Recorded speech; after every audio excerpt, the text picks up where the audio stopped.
Are you considering studying abroad in Australia? Or do you know someone who is?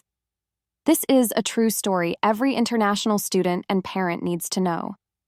In March this year, a 16-year-old student from Hong Kong, Andrea, traveled to Western Australia with big dreams of becoming a veterinarian. She enrolled in a public high school, expecting a new chapter in her academic journey. But just a few weeks after her arrival, her life turned upside down. After an argument over living rules with her host family, Andrea found herself in a terrifying situation. According to Andrea, her host family introduced strange restrictions just a week after she moved in. For example, she was not allowed to use the bathroom, brush her teeth, or even get water after 9:30 p.m. Privacy was denied, and requests to install a lock on her door were rejected. Tensions boiled over after disagreements about cleanliness in the bathroom.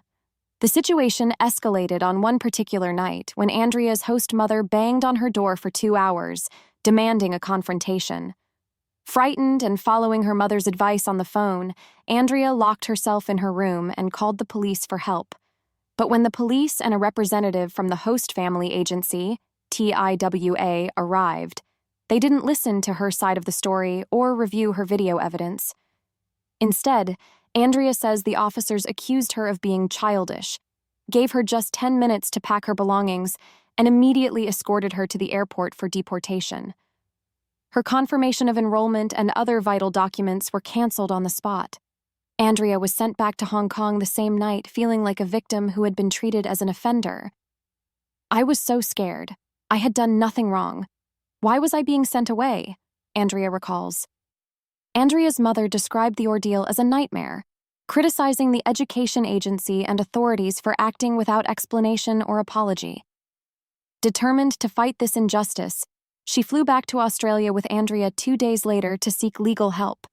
After intervention from a second lawyer, Andrea was finally allowed to resume her studies at the original school. However, the experience left deep psychological scars.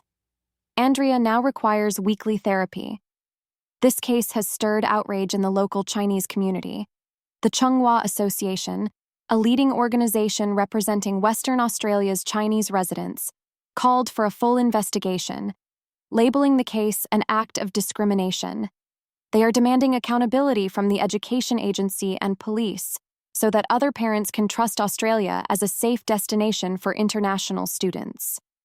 Local media reports also sparked heated debate on the current state of homestay accommodations in Australia. Many argue that host family fees are far too low to ensure quality care for students, especially given today's rising living costs. While Western Australia's Premier insists that the state remains a safe place for Asian students, Andrea's story serves as a stark warning. Even those who follow the rules and seek help may not receive the protection they expect. Andrea's mother is now considering legal action to hold the responsible parties accountable, not just for her daughter, but for all international students facing similar challenges in silence. What do you think of this incident? Do you have a similar story? Comment below, subscribe for more real stories, and stay informed about the latest issues affecting students around the world.